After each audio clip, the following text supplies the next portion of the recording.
Hello and welcome to Reporter's Take. In this edition of Reporter's Take, we're going to discuss about the government's plans to set up a stressed asset fund for housing projects. With me here is my colleague Vandana Ramnani, and she's going to tell us more about it. Welcome to the show. Thank you for joining Hi, us. Primti.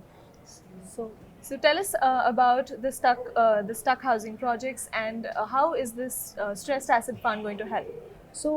Pramiti, from what we know, both the finance minister and the housing minister have hinted that a package would soon be unveiled to help home buyers stuck in incomplete projects.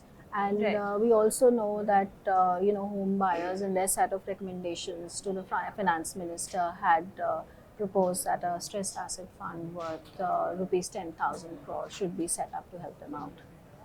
So, Vandana, for the benefit of our viewers, could you tell us how many stuck projects are there across the country? Pramiti, as per an ANAROC estimate, there are over 2 lakh stuck projects across the country, out of which Okay. 1.18 lakh projects are from Delhi NCR alone, and about 38,000 are from MMR. So, most of these projects are facing liquidity issues. All right. So, how will the stressed asset fund actually help push these projects forward? Primiti, the stressed asset fund, is likely to inject the much needed liquidity into these stuck projects. So, Okay.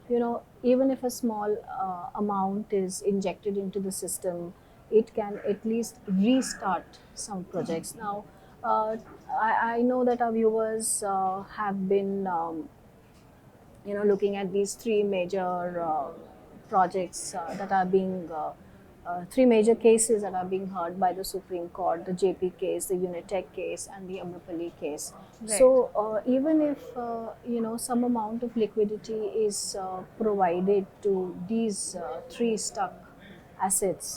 these three stuck projects, that could bring in the much needed confidence. Even if a small amount of construction were to begin in these three projects, it would send out positive signals to the sector.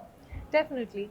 But don't you think, Vandana, that this will probably set a bad precedent? And why should really the taxpayers' money be used for this purpose? So that is the reason why experts have all along said that whatever amount is being utilized from the stressed asset fund, every penny of it should be recovered from the builders. They have All right. also suggested that a committee be set up which would assess these stuck projects, especially the ones that have been delayed beyond 5 years, beyond 10 years. And they've suggested that, liquidity should first be provided to these projects which have been delayed much beyond 5 years, and also the Right. fact that amount from the stressed asset fund should be utilized only to help out projects that have being launched before RERA was implemented, not projects that have been launched after RERA has come in. All right. So now it remains to be seen whether the government is going to set up a stressed asset fund to help push these projects forward. That's it in this edition of Reporter's Take. For more news and updates, please stay logged on to moneycontrol.com.